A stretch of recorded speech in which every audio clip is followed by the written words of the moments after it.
agradecer aqui a do Ferdi o convite.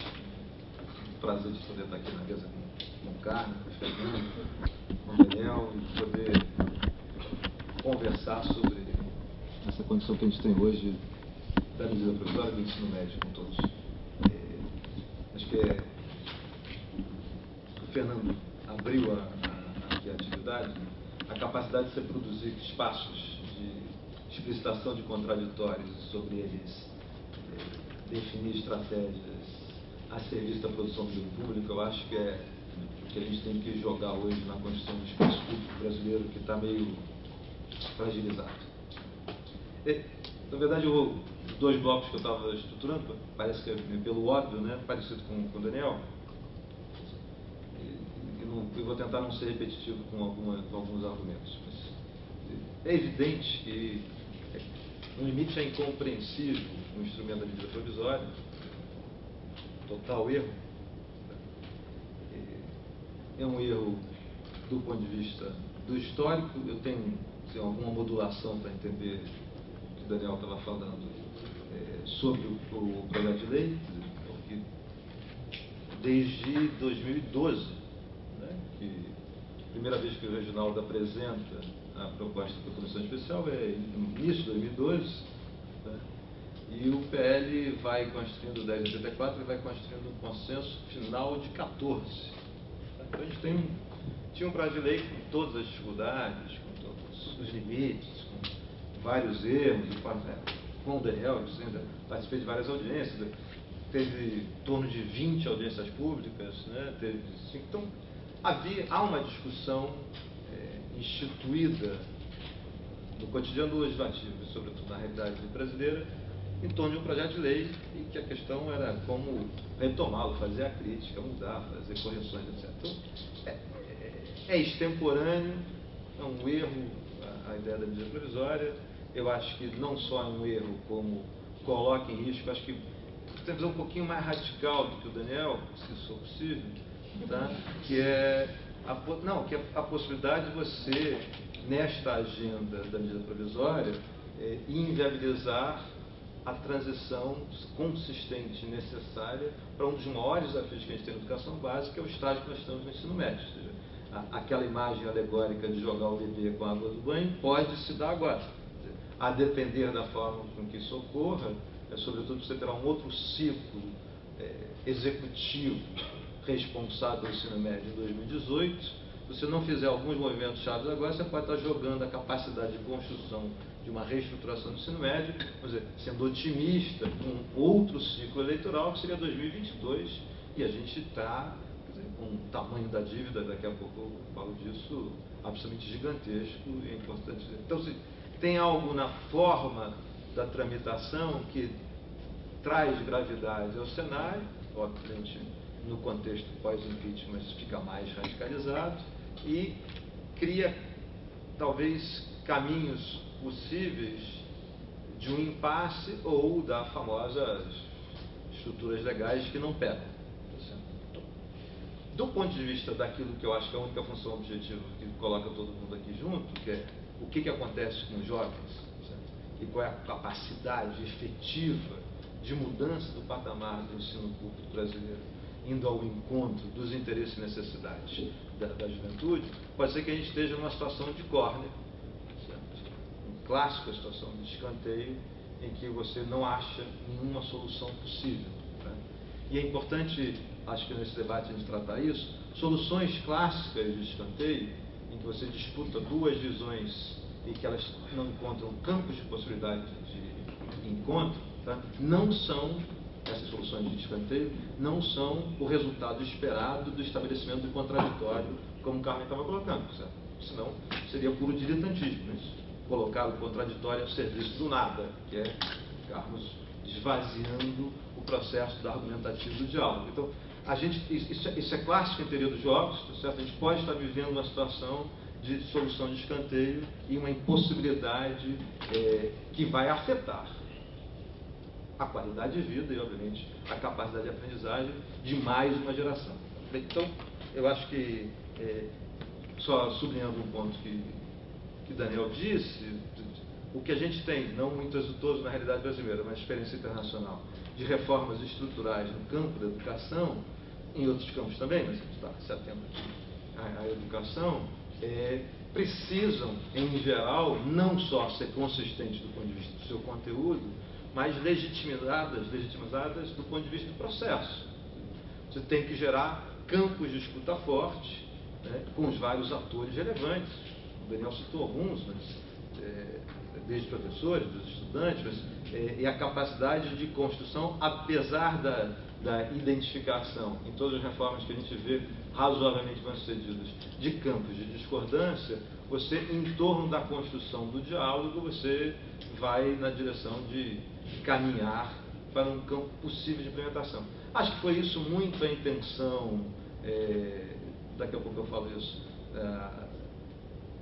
da verdade, mais protagonizada pelo secretário de Educação Básica, que é o Manuel Palácios, de colocar a base nacional aberta em discussão.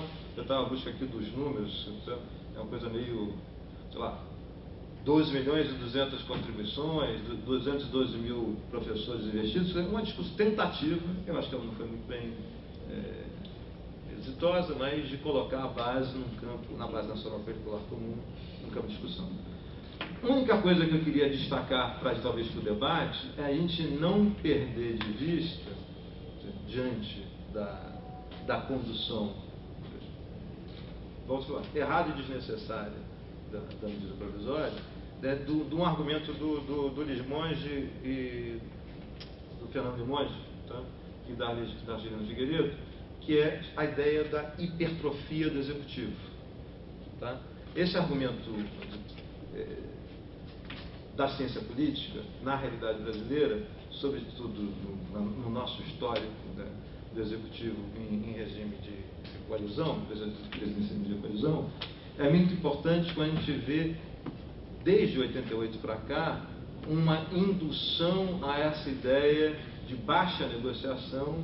Isso foi em governo diferente, foi em governo, inclusive, que eu participei, isso aconteceu.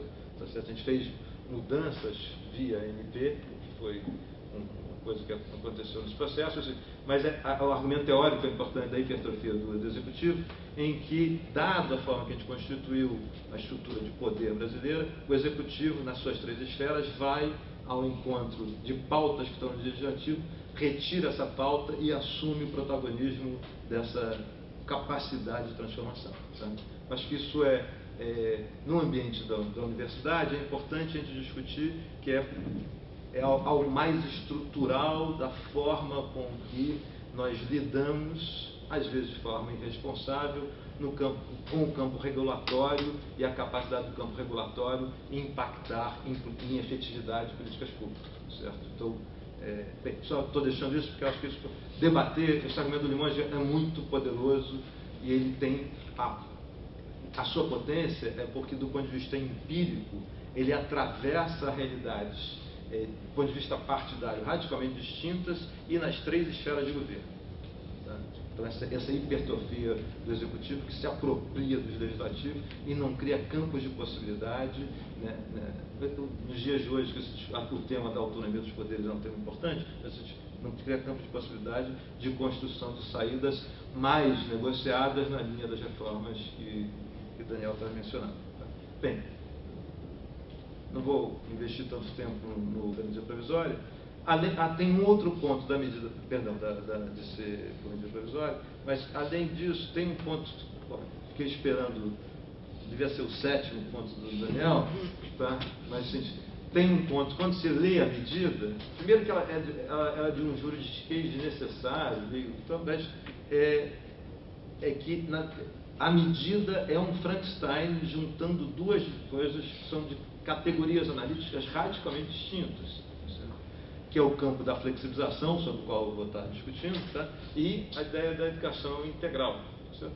Que é defensável em si, em totem, a ideia da educação integral, mas tem várias controvérsias, a gente pode discutir agora, mas isso na medida provisória só cria eu não tenho uma imagem melhor do que essa ideia do Frankenstein, cria uma enorme dificuldade de se entender o que está se priorizando e parece um metacasuísmo, que você está colocando ali para criar alguma agenda específica que não está, vamos dizer, parametrizada por o que seriam as referências necessárias tá, de uma reforma do ensino médio. Tá? Então isso gera uma segunda ordem de confusões. Tá? Bem, aí eu quero entrar na mesma linha que o Daniel seguiu, na discussão do conteúdo, do que está em jogo na descrição do MP e do que está... Só uma coisa aqui, que eu estava anotando, a MP tem uma série de coisas que é completamente meio difíceis de entender, equívocos, está certo? Agora me perdi, acho que foi o sexto ponto, mas desde a coisa da obrigatoriedade, aquela dubiedade que é escrita, coisa de arte, de filosofia, o que é meio, inclusive é sem sentido, mas é dúbia sobre as disciplinas que são oferecidas hoje. Ela reduz, ela faz um sinal de redução do que teria sido, ou que, sei lá, que deveria ser a base nacional comum, colocando o mínimo para 1.200 horas, que é totalmente sem sentido frente às demandas que a gente precisa dar conta disso. Ela constrói... não tem nenhuma indicação clara, eu já vou falar sobre esses conteúdos, mas só falando especificamente sobre medida provisória para poder discutir os conteúdos. Como construir os itinerários formativos diferenciados, é um enunciado sem nenhuma capacidade de saber, você vai por cima, por baixo, por onde é que você está indo. Ela tem inexistência de qualquer indicação de uma questão vital, se for feita uma reforma, sobre os campos de possibilidades sobre a formação dos professores, tá certo? Tem um total silenciamento sobre os decretos já tramitados de educação profissional que existe. Então, assim, tem um conjunto, tem mais, vou parar aqui, tem um conjunto de coisas, percebe que do ponto de vista de uma estratégia de reforma do ensino médio, quase incompreensíveis, tá? Eu acho que é mais compreensível o Frankenstein, tá? Não do ponto de vista da reforma, mas da sua arquitetura política, tá? Mas um montão de dimensões que não contribuem, porque acho que o debate que a gente está fazendo, a gente está fazendo dois debates, na verdade, né? Mas acho que um é meio consenso sobre ser medida provisória, não sei, mas sobre o que seria o conteúdo de uma reforma. Né? Eu estou caminhando nessa direção aqui agora para a discussão. Bem, eu jurei que eu não ia ficar falando de indicadores, jurei para a gente, quando ela me convidou, eu passei tipo, que é uma discussão sobre ensino médio, não é, tal, não sei o quê, mas eu vou dar só 3 indicadores, só 3, juro, Daniel, não falarei mais sobre nenhum dado, tá? Mas para a gente ver o tamanho, são alegorias do tamanho do desafio que a gente está vivendo no ensino médio, tá? Porque eu acho que não a gente vê qual é a posição da necessidade, isso eu quero frisar, de uma reestruturação radical do ensino médio. Tá? A primeira é a taxa de matrícula líquida do ensino médio, ou seja, os jovens de 15 a 17 anos que estão cursando o ensino médio são só 62% desses jovens. Tá? A gente não pode esquecer esse dado. Tá? Dos outros 40% que estão faltando, 24% estão no fundamental. Tá? O que são, potencialmente, e aí Carmen depois me ajuda a trabalhar isso, os futuros evadidos desse circuito de ensino. Certo? Ou seja, a gente já tem 24 deles represados no fundamental. Tá? E os outros 16, tá? Eles estão fora da escola. Sendo que desses 16, mais da metade, 10% do total são os famosos nem-nem. Tá? Que os diagnósticos em geral sobre neném são muito rasteiros, é extremamente complexo, a composição, né, dos nenéns é bastante sofisticada, né? Você vai desde a intolerância absoluta com o sistema de ensino até meninas em situação vulnerável, não que elas estão grávidas, também tem meninas grávidas, que é uma coisa, mas meninas em situação vulnerável, que passam a sair da escola para serem cuidadoras das irmãs mais novas, dos irmãos mais novos, então na sua família. Então é um complexo bastante grande. Então, assim, o que eu estou tentando colocar, assim, a fotografia do ensino médio, do ponto de vista de fluxo, é assustador, com taxas de evasões sem sentido. Se vocês quiserem... ficar nomeando estados aqui é ruim, mas um estado que está na posição bem lá embaixo, do ponto de vista do posicionamento do desempenho no IDEB, chega a ter quando você pega a evasão, que você considera a parte que é reprovada, chega a ter 45% dos seus estudantes reprovados. Então, eu falei que não ia falar muito de indicador, vou acabar esse primeiro aqui, só assim. E a gente não esquecer que a maior taxa de evasão que a gente tem em todo o circuito, né, do ensino básico é o final da primeira série do ensino fundamental. A segunda maior taxa de evasão que a gente tem é o final do 9º ano. Certo? Ou seja, a gente consegue dar conta de uma forma razoável e positiva no Fundamental 1, quando é unidocente e você tem várias metodologias, né, de vínculo com as crianças que estabelecem capacidades de ensino-aprendizagem efetivo, mas quando você vai para o Fundamental 2, você já está diversificando um pouco, já se perde nisso, não dá sentido esse processo, e quando você vai para professores especialistas, dentro da agenda de licenciatura no ensino médio, esse ensino perde todo o sentido, você não consegue ter adesão de ninguém. Dito isso, o ensino privado brasileiro também é muito ruim. Tá? Só muito ruim se vocês pegarem os 5% com o melhor desempenho das escolas privadas brasileiras, tá? E desempenho aqui é reducionista ao ponto de pensar só notas, que é a única coisa que a gente consegue comparar, mas desempenho matemático 1%, língua portuguesa, esses 5% com o melhor desempenho das privadas estão na média do desempenho da OCDE. Então, a nossa elite se acha elite, e do ponto de vista daquilo que está dando, ela não é elite. Tá? Ela simplesmente acontece o seguinte, por razões ad hoc, na sua trajetória pós-ensino básico, consegue entrar na elite do mundo via suas formações universitárias e suas pós-graduações. Tá? É isso que pluga uma certa elite no mundo.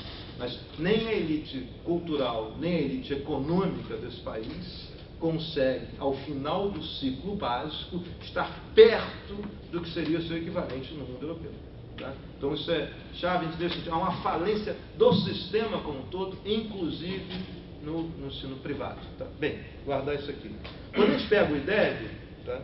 Outra coisa chave, todo mundo acompanha esse tempo todo, um lado positivo é que a gente vê novamente que no ensino público do Fundamental 1 nós temos tido melhores consistentes, né? Quando a gente pega fluxo e desempenho, né? o indicador sintético do IDEB, que vai melhorando ano a ano durante 10 anos no Fundamental 1, que é positivo. Tal qual uma coisa que Daniel destacou, tal qual quando a gente isola os IFETs, que em última instância são politécnicas, não são ensinos técnicos, são politécnicos, tá? Você consegue colocar o Brasil, se você isolasse, do ponto de vista do indicador IDEB, os politécnicos, tá? O Brasil, se isso fosse representativo do Brasil, é só um exercício para a gente fazer uma comparação, a gente estaria e comparado com a média dos países, evidentemente, a gente estaria lá na 10ª posição, em torno da 10ª posição. Tá? Os IFETs são realmente pontos de excelência e fora da curva. Tá? No entanto, o que eu estou falando para vocês é o seguinte, quando a gente vai para olhar o médio ele está parado em 3,4 no IDEB desde 2009. Parece um eletrocardiograma de um morto, não acontece nada, pum, pum, pum, pum, absolutamente nada acontece. E se vocês pegarem, isso aqui é a única coisa que vale a pena projetar aqui, os dois componentes do IDEB, tá? Fluxo e desempenho, e olharem por estados, tá? Para cada estado, como é que isso evoluiu entre 2005 e 2015, tá certo? A gente tem 5, 7, 9, 11, 13 e 15, a gente tem 6 pontos já, já tem uma historinha para contar. A única coisa que a gente tem como evidência, que nos permite algum olhar empírico sobre o que está acontecendo, eu estou vendo já decompondo, certo? Como se fosse num eixo desempenho, no outro eixo fluxo. É que há um único traço comum, à exceção de 2 estados, na realidade brasileira, no ensino médio, que é um comportamento estrita e absolutamente errático. Não há nada na experiência brasileira dessa última década que traduza-se em qualquer estado, quase todos, 25 deles, alguma consistência que se torne expressa do ponto de vista do desempenho dos estudantes. E lembra, o desempenho dos estudantes nesse país é aqueles que já sobreviveram, certo? Que a grande maioria, uma parte significativa já evadiu ou está em processo de evasão. Então, daqueles que são, aspas, sobreviventes, não se vê nenhuma estratégia. Ou seja, um ano sobe uma dimensão, no outro ano desce essa mesma dimensão, sobe a outra. É literalmente, se vocês, desculpa aqui, o bom budista, você vê o filminho assim, ó, cada estado faz o seu polígono mais criativo possível, certo? Mas nada que seja ir melhorando de forma consistente nas duas dimensões. Tá? Agora eu vou entrar nos conteúdos aqui, porque eu usei aqueles 10 minutos que o Daniel usou a mais só para fazer esse pano de fundo aqui. Tá? É que vocês pegarem matemática, proficiência, tá? Só que aqui eu tenho que colar que eu não vou me lembrar de cor. Em 2005, a nível de proficiência em matemática, no escalar lá da TRI, que está lá, teria a resposta ao item que mede, ela tem uma comparabilidade, esse escalar, tá? O valor disso em 2005 era 260,3. Tá? Supostamente você deveria subir. Tá? É isso que é esperado. Foi medindo, aqueles alunos. Chegou a 265,4 em 2009. Em 2015 está em 259,7. A mesma posição. Tá? Guarda só esse valor, então é 260. Tá? Em língua portuguesa era 248,7 em 2005 e vai a 260,6. Tá? Então, chegou em 2015, estão em matemática e língua portuguesa nesse valor 260. Tá? Quando a gente faz a capacidade, esse escalar muito bem feito, o INEP é muito competente para fazer isso, um corpo técnico de Estado, certo? Um dos poucos corpos técnicos que dura, é uma grande burocracia de Estado, bem informada, resiliente, que passa e tal. Fizeram, quando você faz a escala, essa escala é dividida em 9 dimensões. Nível 1, nível 2, nível 3, nível 4, nível 9. Tá? Aquilo que é adequado seriam as pessoas, as notas, estou falando de nota aqui, quer dizer, em nível 4, 5 e 6. Seria o adequado. Tá? Desejado, superior, 7, 8 e 9. Tá? Baixíssimo, 1, 2 e 3. Tá? Esses dois valores que a gente está falando, que é em torno de 260, estão na faixa 2. Na faixa 2, que é de 250 a 274 pontos nesse escalar. Se a gente seguir a velocidade histórica que a gente está aqui, a melhor delas, a melhor velocidade, que foi o que aconteceu em língua portuguesa, e projetasse ela pelos próximos 10 anos, tá? Em 2025, a gente não estaria nem no teto da faixa 2. Aí depois a gente já tem a faixa 3, e aí só na faixa 4 você chegaria no adequado. Tá?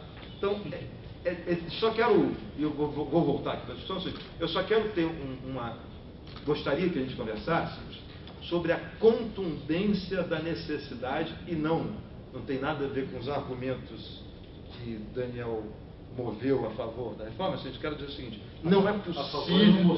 A favor dos argumentos que existem a favor. Né? Mas, por exemplo, é isso que eu quero conversar com o Daniel. Não ter uma posição hoje de reforma contundente do ensino médio é uma agenda de retrocesso. Que não quer dizer que seja essa. É isso que eu estou querendo. Foi essa a ideia, que a gente tivesse espaços de discussão. Tá? O que a gente precisa da transformação, e obviamente eu compartilho, na verdade foi um dos formuladores, junto com o Fernando, dessa visão sistêmica a que o Daniel falou. Evidentemente a gente só tem uma visão sistêmica integrada, né, do infantil à pós-graduação, e o sistema de pensamento tinha essa pegada. Quando a gente fez a mudança do Fundef para o Fundeb, era essa a estratégia. Mas esse momento, essa fase, que é uma fase muito difícil em todo o cenário mundial de educação, todo o cenário mundial, que está associado à identidade juvenil, diria estar aqui, a gente pode falar várias questões sobre o problema das juventudes que a gente tem, quanto mais num cenário continental e com a diversidade que nós temos, o desafio das juventudes é gigantesco. No entanto, para além do que existe comum, da grande dificuldade de se adequar a essa fase de vida, este ciclo de ensino-aprendizagem que nós estamos falando, que é o nosso ensino médio, né? No Brasil a gente ainda está numa posição mais intensa de obscurantismo. Tá? Então a gente precisa, tá? Se a gente quer falar de educação básica, a gente precisa dar conta de ter uma mudança, acho que geral, do sistema de ensino, mas muita atenção sobre essa fase. Bem, e aí, tem mais quanto tempo? Tá? Uns 15 minutos? Aqui são Eu vou tentar aqui falar do conteúdo disso. Tá? Primeira dimensão do conteúdo, eu acho que a gente precisa, e seria muito bom discutir aqui, depois daqui, já está, sei lá, daqui a 2 horas depois, continuar discutindo, a relevância de você construir para o ensino médio também, não só para o infantil, para o Fundo 1 e para o Fundo 2, uma referência estruturada acerca das expectativas de aprendizagem a cada ano do nosso ciclo educacional. Certo? A base nacional comum curricular. Ou seja, a gente vive uma situação de uma total dissintonia com a relevância e com o mundo contemporâneo. Pouquíssimas sociedades, eu acho que virtualmente nenhuma, conseguem ter um ensino médio com todas as matérias obrigatórias, as mesmas matérias obrigatórias para todos os estudantes em todo o percurso. Tá? Isso é 13, 14 ou 15, o piso é 13, tem estados que tem 16 matérias obrigatórias, tá certo? A gente ter, e o problema, eu não tenho nenhum problema, pessoalmente, com ter 13, 14, 15 ou 20 matérias, tá certo? Disciplinas, não tem nenhum problema. A questão é serem todas as mesmas, elas terem todas uma abordagem enciclopédica, ou seja, estritamente superficial, tá? Rasa, tá? E elas todas obrigatórias para todos os alunos da mesma forma em todos os ciclos. Tá? Essa certa anomalia, tá? Gera uma dissonância em várias dimensões. Tá? Não vou ficar tentando fundamentar todas, mas, primeiro, uma baixíssima conexão do currículo com todas as dimensões das identidades juvenis. Certo? Total desconexão com esse momento da vida. Esse é um problema mundo, tá certo? Não é um problema Brasil, mas intensificado na realidade brasileira, que é uma desconexão absoluta com essa identidade. Tá? Então, é um currículo, o currículo praticado, isso é importante, gente. Uma coisa é o currículo normativo, que está na base. Né? Ele não tem nada a ver com o currículo vivido. Né? Ele tem, associado a ele, tem o currículo executado, que tem a ver com os materiais, as tecnologias educacionais, tem aquele currículo que é ensinado, aquele currículo que é aprendido, e o currículo até que é avaliado. Né? Esse é o currículo vivido. Mas, do ponto de vista dessa primeira dimensão que eu estou falando para vocês, que é as perspectivas juvenis, o que a gente tem é um currículo totalmente centrado a partir do mundo adulto, totalmente adulto, e sem nenhuma preocupação com os universos juvenis. Tá? Isto, talvez, do ponto de vista da nossa sociedade, sempre tenha sido um problema. Eu fui criado assim, a grande maioria de nós foi criada assim, certo? No entanto, nesta sociedade contemporânea hiperconectada, ter uma visão adultocêntrica para organizar a estrutura curricular é um equívoco por si. Tá? Então, a questão toda das identidades, a juventude tem pouquíssimo espaço, pouquíssimo, generosidade minha, para protagonismo, participação, as disciplinas dialogam virtualmente, por mais interessantes que sejam os cursos de filosofia, aqui do Fernando, ou de ciências sociais, à exceção de algumas situações, dialogam pouquíssimo com os interesses dos jovens. Tá? E a gente vai trabalhando isso. Tá? Além disso, tá? Eu acho que tem toda uma discussão da baixíssima... as disciplinas têm uma... Não vou falar nenhuma tecnicidade aqui, não, mas só assim, tem uma progressão confusa. Tá? Hoje, quando a gente olha os currículos práticos aqui, tá? Tanto do ponto de vista entre conteúdos das disciplinas, como dos conteúdos com o que a gente tem uma dificuldade enorme de assumir essa discussão, só que com as competências e habilidades desejadas que sejam desenvolvidas. Tá? Então, a questão-chave é qual é o raciocínio lógico matemático, qual é o raciocínio lógico discursivo a ser desenvolvido, certo? Ao longo da educação básica como toda, e meio estruturado nessa fase final do ensino médio. Ou seja, então, Carmen, depois você me ajuda, para não ficar aqui onde e para mim é só um aprendizado ao longo da vida, o que eu acho que é consistente, porque a gente tem que ficar nessa linha, mas eu tenho pouco domínio substantivo técnico, mas a ideia das competências, se a gente, em vários momentos, ainda no ensino médio, nós ficamos no nível mais inicial, que são as de memorização. Muito, né?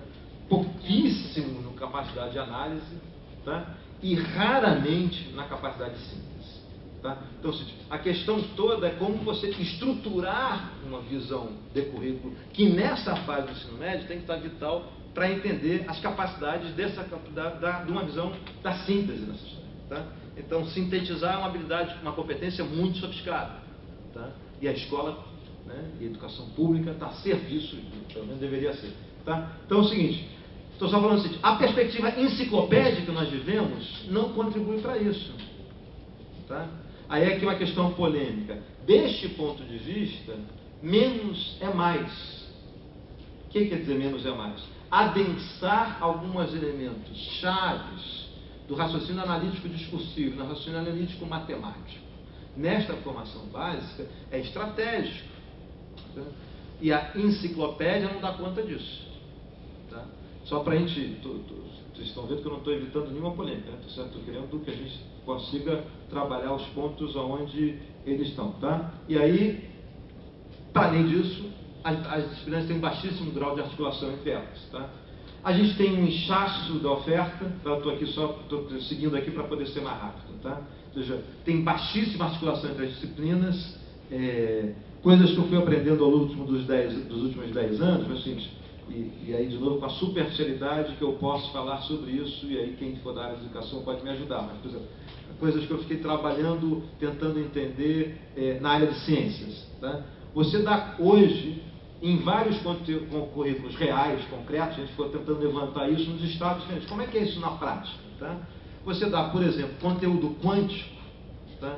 De física no primeiro ano do ensino médio, o de química você dá no segundo ano do ensino médio. E a parte quântica que conversa com a biologia você dá no outro semestre do segundo ano.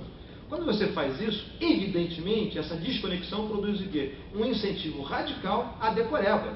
Você não consegue trabalhar o fenômeno quântico, né, nas suas multidimensionalidades, e seria simplesmente, isso aqui é simplesmente alinhar essa coisa e no mesmo bimestre o professor de química, de física, de biologia estarem conversando sobre assuntos semelhantes. Eu não estou falando de algo mais sofisticado, que é trabalhar a partir de projetos, né, e trabalhar o cognitivo e o socioemocional integrado numa visão mais global. Isso que a gente pode pegar o atentado às Torres Gêmeas e ter simultaneamente uma aula de geometria, uma aula de trigonometria, uma aula de história, uma aula de filosofia, uma aula de ciência política, integrado naquele mesma semana, né? Que seria muito mais sofisticado. Não estou falando disso, tá? Coisa muito simples, que é o que a gente tem hoje. Tá? E aí o ponto-chave da trajetória única. Tá? A ideia da trajetória única, aí eu acho que aqui tem provavelmente, eu acho que de tudo que o Daniel falou, talvez uma divergência mais categórica aqui com o Daniel. Tá? Gente, a trajetória única, quer dizer, eu acho que isso eu não discordo do que eu vou falar, mas a segunda parte deve discordar. A trajetória única, certo? Cria uma rigidez absurda, certo? Não só adultocêntrica, mas reveladora, certo? Que não extrai das experiências densas e ricas dos professores ao longo de toda a nossa história capacidade de tradução didática sobre modos de construção de um processo de ensino-aprendizagem efetivamente transformador.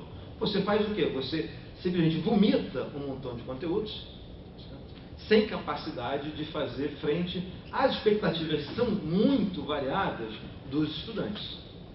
Então, a trajetória única, e naquela linha que eu falei, tudo obrigatório para todo mundo, etc., ela simplesmente cria uma camisa de força, aonde tudo que a gente tem de estudos, que a gente tenta fazer, esse negócio de causalidade é quase impossível de entender a educação, né? Mas as correlações que a gente consegue ver é o seguinte: primeiro, você tem profecia autorrealizadora, que é categórica desde o ensino infantil, no ensino médio é radical, ou seja, aquele que é eleito como aquele que será o bom aluno na sala no primeiro dia de aula, que em geral não é o menino negro, tá certo?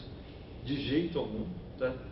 De forma alguma, é alguma profecia autorrealizadora que se define a partir de um critério pretérito que traz dentro de si, dentro da nossa rotina educacional, todas as cargas de discriminação e preconceito que nós temos para todo o eixo brasileiro, ou seja, em amplo espectro político, quase indiferente à tradição doutrinária nossa, portanto, isso é quase indiferente à direita e à esquerda. Certo? Essa carga racista e preconceituosa se traduz nos estudantes, e isso é forma final de desempenho. Aqueles eleitos no início para serem os melhores alunos ou serão. Tá certo? E, mais do que isso, é óbvio que aqueles que têm um pouquinho de extrato socioeconômico, alguma rede social que tem acesso a algum campo de leitura e escrita mais estruturado, também fazem isso. Tá? Então, o que eu estou tentando colocar? Flexibilizar trajetórias é fundamental. Tá? No entanto, flexibilizar implica, e aí talvez o ponto de divergência, você definir conjuntos finitos dessa flexibilização. Porque a questão-chave, se você tiver uma base curricular bem estruturada, é que isso que deve ser comum a todos, portanto universal, que garantiria, e hoje está longe disso, a todos os estudantes brasileiros, um conhecimento estruturado, cognitivo forte, do campo da sua capacidade analítica, sintética, tanto em todas as dimensões que a gente está propondo, razoável, isso tem que estar na base comum. As trajetórias, elas podem ser, aí estou tentando aqui, eu já conversei muito com artestes, aliás a gente vai fazer um seminário com artestes, vai estar vindo dia 9 e 10, já trabalhou junto no Ministério, então eu acho que está errado a tese dele, tá? Então é o seguinte, a questão chave é o seguinte, você ter um universo de áreas de escolha, tá? Aumenta a probabilidade de a gente enfrentar um dos nossos maiores problemas. O nosso maior problema é o que produz algum sentido para a escolha desse jovem para ficar na escola. Tá?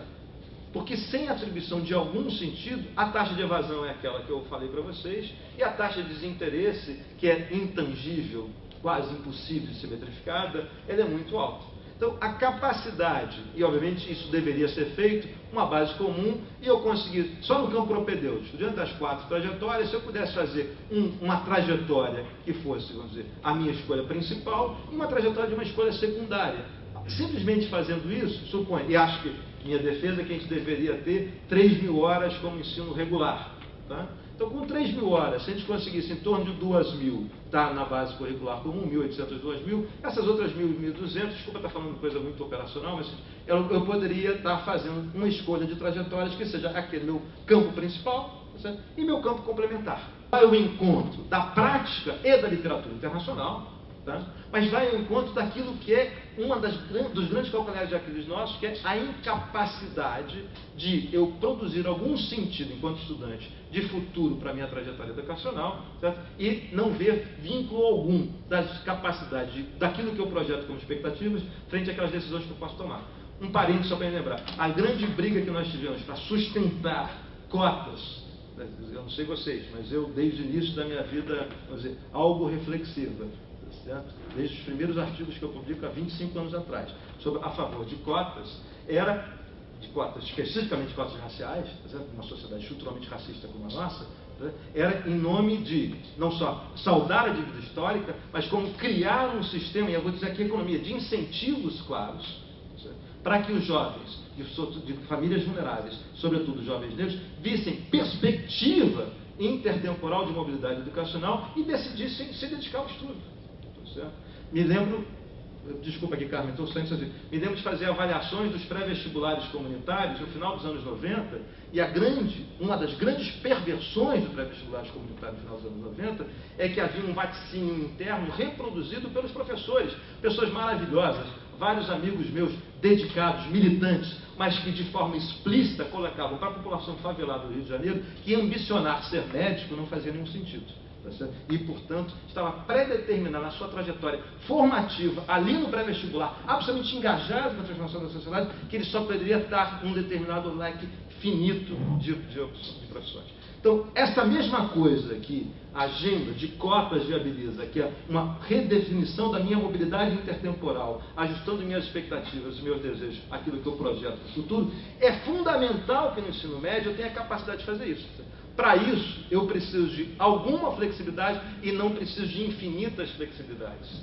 As infinitas flexibilidades não ajudam isso. Ao contrário, elas geram dissintonia de outra natureza. Então, a ideia de ter trajetórias, eu acho que essas áreas não precisam, essas áreas que foram propostas ali são só ad hoc, que já é assim no Enem. Certo? Mas se tivesse 4 áreas bem montadas, que desse conta do que é contemporâneo, etc., e você pudesse fazer flexibilidade sobre uma principal, uma complementar, eu acho que você daria conta de lidar com as duas. E só para terminar, que eu passei do tempo, ter trajetórias, na trajetória flexível, caminhos para o mundo do trabalho é absolutamente fundamental. Tá? Absolutamente fundamental. tem uma coisa que é oculta na medida provisória, que é lidar com a questão do ensino médio noturno. Em vários estados, a gente tem 45% da matrícula no ensino médio noturno. Tá? A gente precisa de ensino médio noturno, para um segmento da população, não só para os que a gente tem. Tá? E a ideia de você ter um ensino médio regular, com possibilidade de uma formação inicial, vocacional, técnico profissional, aumenta a probabilidade de fazer sentido para vários estudantes lá estar. Esse inicial é fundamental por duas frases que eu vou colocar. Porque você, ao criar isso, que a gente não tem na nossa experiência, tem todo um desafio que a gente pode discutir depois de certificação, você cria a condição do pós-médio, que é hoje, que a gente já tem hoje no sequencial no concomitante, que é o pós-médio, que é confundido com o médio. O médio regular é, nas mesmas horas que todo mundo faz o médio, dá para ter uma pequena trajetória profissionalizante? Sim ou não? Eu estou defendendo sim. Acho que deviam ser não 2.400 horas, 3.000 horas. Eu posso ter esse primeiro caminho? Esse caminho vocacional, técnico profissionalizante, ele me abre tanto para a trajetória universitária, se eu quiser imediatamente, mas ele pode me abrir para um pós-médio. E um pós-médio pode me abrir para um tecnólogo. E um tecnólogo pode me abrir para o universitário, tá? Superior. Então, essa trajetória tem que ser construída. Tá? Além disso, última frase. Ao fazer isso, esta potência de uma reformulação do ensino médio, que eu estou advogando aqui, evidentemente eu saí meio do tema, né? Estou falando do que eu acho que deveria acontecer, tá? Permitiria o quê? Algo que está no nosso desafio-chave, só nessa vertente da flexibilização pelo ensino técnico profissionalizante, que é recompor um pacto de sociedade que vai ser muito mais difícil do que esse que a gente está discutindo agora, em torno das vocações e das responsabilidades do sistema S. Para mexer no sistema S brasileiro, eu preciso mexer no ensino médio regular, público. Tá? E aí isso poderia criar os vínculos com todos. É nesse sentido que eu acho, tem vários outros detalhes, desculpa ter passado o tempo e não ter conseguido construir o argumento como um todo, porque na arquitetura faltam algumas coisas, tá? Que a gente pode... A arquitetura que falta é o seguinte, a gente tem que ser capaz, e essa medida provisória não fala sobre isso, e a gente precisava enfrentar isso para fora, de entender que processos de flexibilização, só vou terminar com isso, podem gerar desigualdades. Então nós temos que ter antídotos para desigualdades. Desigualdades tanto regionais, como desigualdades entre estados, entre regiões, como intra-regiões. Então, se você não construir, a última frase, se você tiver uma reforma com base curricular e trajetórias flexíveis, você pode fazer o nosso velho sonho, é que tem uma visão do sistema, em que, por exemplo, a rede de ensino daquele território seja responsabilidade de articulação política institucional entre a Secretaria Estadual e as Secretarias Municipais. Sem uma base curricular comum e sem uma estrutura reformada no ensino médio, não é possível alinhar essa esfera de governo e não é possível reestruturar essa agenda e enfrentar desigualdades. Para você enfrentar desigualdades, você precisa dessa movida para poder você alinhar os níveis de governo e, ao alinhar os níveis de governo, estabelecer publicamente quais são os parâmetros que você quer em termos das trajetórias de ensino-aprendizagem do infantil para o médio. Só que eu preciso mudar o médio para poder fazer esse negócio. Desculpa, obrigado.